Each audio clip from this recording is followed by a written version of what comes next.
네, 저희가 종종 시장의 한 섹터를 산업을 좀 깊이 있게 분석하는 시간을 좀 갖는데요. 오늘은 전체적으로 뭐 전기차, 그다음에 로봇, AI 이쪽과 관련돼서 좀 자세한 얘기를 좀 들어보기 위해서 하이투자증권의 고태봉 센터장을 모셨습니다. 어서 오십시오. 네, 안녕하세요. 먼저 섹터로 들어가기 전에 최근 시장 어떻게 보고 계시는지 간단한 얘기부터 좀 듣고 싶은데요. 시장을 간단하게 이해할 수 있을까요? 일단 그나마 다행인 거는 저 매크로에서 완전히 꼬였던 부분이 네. 조금은 좀 풀리고 있지 않느냐. 그러니까 미국의 긴축 속도 조절 가능성이 제기가 되고 있죠. 이게 뭐 미국 자체적인 부분보다도 오히려 뭐 영국과 일본 같은 미국의 가장 이제 맹방이죠. 맹방에서 문제가 발생했고 네네. 그 부분 때문에 아무래도 12월 달에 저희가 뭐 최악의 상황에서는 100bp까지도 갈 수 있다라는 우려가 있었지만 최근에는 뭐 75, 50bp로 조금 이제 하향이 되는 것 같고요. 거기에 대한 이제 주가의 어떤 반등이 조금 일어나고 있는 국면이 아닌가 싶습니다. 그래서 영국과 일본을 좀 저희가 주목을 좀 해야 될 것 같고요. 그럼에도 불구하고 뭐 한국도 뭐 레고랜드발이 있지만 각국이 이제 신용 위기로 확산될지 여부는 계속 저희가 네. 좀 지켜볼 필요가 있겠다 생각되고요. 마이크로 측면에서는 뭐 일단 저희가 뭐 인과관계겠습니다만은 미국 기업들이 뭐 환율이라든지 아니면 소비 감소 이런 것 때문에 실적이 좀 부진하게 나타나고 있는 부분이 있습니다.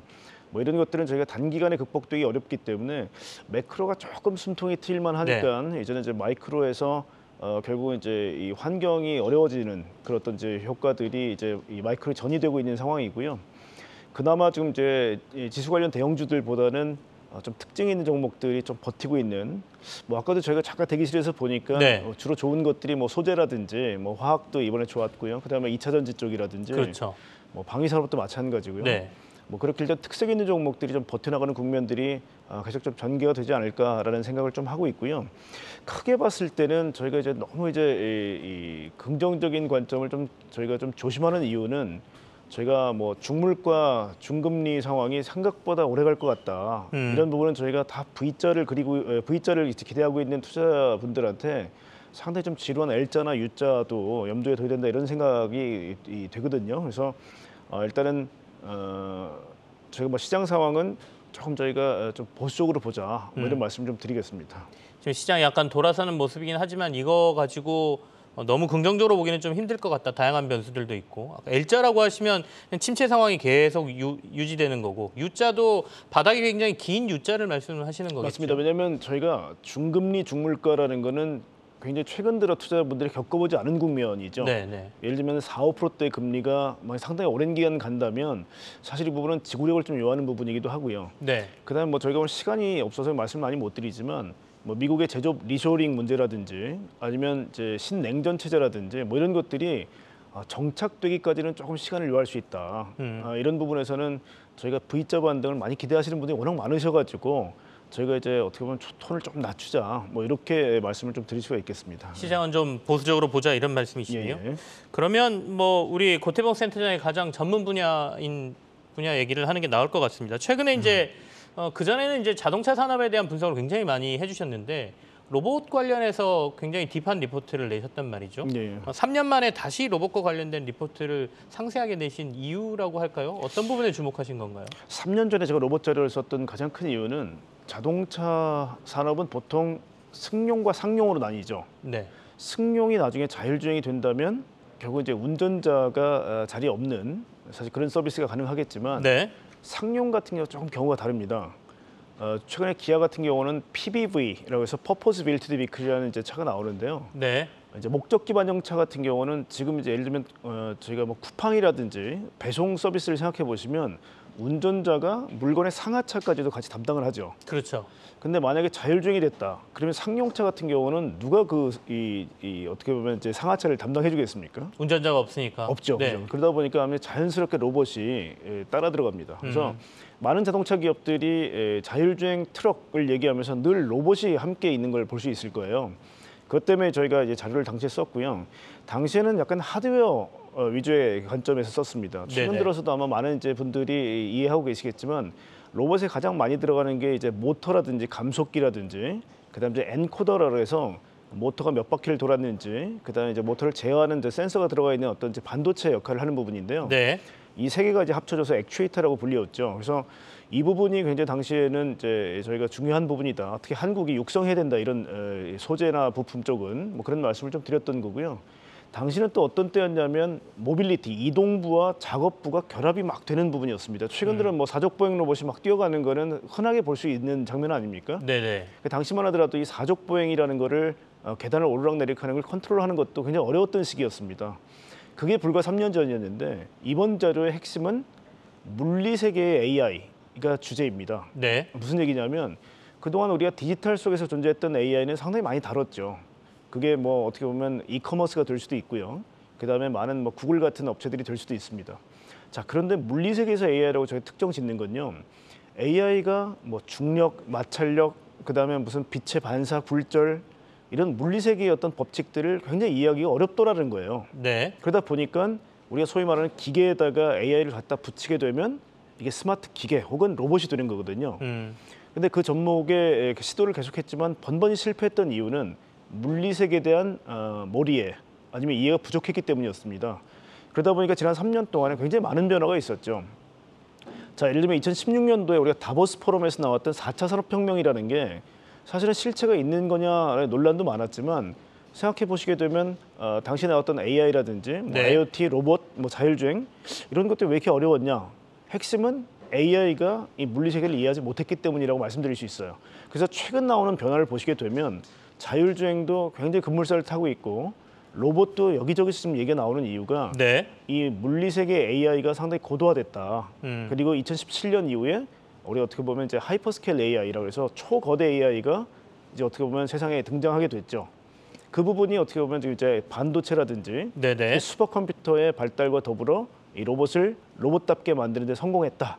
이게 사실 이번에 핵심이 되겠습니다. AI가 한 단계 진보돼 있다. 그러니까 그전에는 크게 진보했죠. 네. 예. 그러니까 하드웨어를 AI가 조종하는 데 있어서 여러 가지 문제점이 있었다면 3년 사이에 크게 진보하면서 이제는 이 하드웨어를 나름 판단해서 움직일 정도의 AI가 이제 등장하고 있다. 이렇게 우리가 이해하면 되겠죠. 그렇죠. 아주 쉽게 생각하시면 네. 22년 전인 2000년도에도 혼다의 아시모는 계단을 걸었습니다. 네네. 그러니까 굉장히 어떻게 파격적이었죠. 이족보행 로봇이 계단을 걸었기 때문에 파격적이었는데 왜 22년이 지난 지금도 우리 옆에서 뭔가 일을 돕거나 사람을 더 편하게 해줄 수 없을까 생각해 본다면 그 부분이 바로 AI 부재라고 얘기할 수가 있을 거고요. 스스로 판단을 못하고 그렇죠. 시키는 것만 했으니까. 그렇죠. 인지 판단의 주체가 로봇이 아니었던 거죠. 네. 사람이 직접 컨트롤하거나 휴먼 뭐 로봇 인터페이스 혹은 네. 휴먼 머신 인터페이스를 통해서 저희가 조종할 수밖에 없었던 거죠. 이제 자동차를 분석을 많이 하시다가 로봇을 보시는 것은 아까 초반에 얘기하셨어요. 이제 상용차들이 결국에 운전자가 없어지고 나면 로봇이 여기서 큰 역할을 해야 될 텐데라는 말씀도 하시고 저희가 이제 자율주행차가 생기면 결국엔 자율주행차 자체가 로봇이다 이렇게도 얘기하지 않습니까? 네, 맞습니다. 예를 들면 테슬라 같은 회사를 보게 되면요. 이전 AI 데이 때 얘기했던 게 뭐냐면 자동차가 세상을 보는 법 혹은 이해하는 법에 대해서 얘기를 했다면 네. 올해는 로봇이 세상을 이해하는 법에 대해서 장황하게 얘기를 했습니다. 뭐 물론 테슬라에 대해서는 이제 호불호가 많이 나뉘기 때문에 테슬라를 말씀드리려는 건 아니고요. 네네. 테슬라에서 등장한 기술이 지금 몇 년 동안에 축적된 논문들과 보면 굉장히 일치합니다. 예를 들면 이제 이 비전 센싱을 가지고 세상을 보는 거, 그다음에 세상에서 결국은 세그멘테이션이라고 해서 분할론이 있죠. 의미 네. 분할이나 객체 분할 같은 굉장히 어려운 기술까지 최신 논문이 대부분 다 인용되고 있다는 걸 알 수 있습니다. 그러니까 그만큼 저희가 고도화가 됐고요. 그래서 테슬라가 이번에 로봇을 얘기를 했고요. 또 하나가 엔비디아가 GTC 202를 통해서 또 똑같은 얘기를 합니다. 세컨드 웨이브 AI, 즉 두 번째 큰 AI 물결은 물리 세계에서 나온다. 그리고 그건 로보틱스로 대변된다라는 얘기를 하죠. 젠슨 황이. 왜 두 개의 테크 자이언트가 동일한 얘기를 할까라고 생각해 보면 그게 바로 아까 제가 아주 쉽게 얘기했던 물리 세계의 AI하고 관통되는 부분이 네. 있겠죠. 그래서 이제는 비로소 산업혁명 이후에 기계라는 존재가 AI와 맞물려서 결국 로봇으로 일제는 발전하는 때가 된 거고요. 그게 좀 아까 이제 말씀하셨던 어떤 전반적인 어떤 경제 흐름과 같이 얘기를 한다면 네. 경제가 침체되고 어려울 때마다 늘 구원자의 역할을 했던 기술들이 태동됐죠. 그게 윈텔 효과라든지 어떤 90년대 말에 2000년 초반에 그리고 또 하나가 이제 2008, 9년도에 미국이 극단적으로 어려웠을 때 네. 모바일 혁명이 어떻게 보면 스마트폰으로 인해서 야기됐죠. 네네.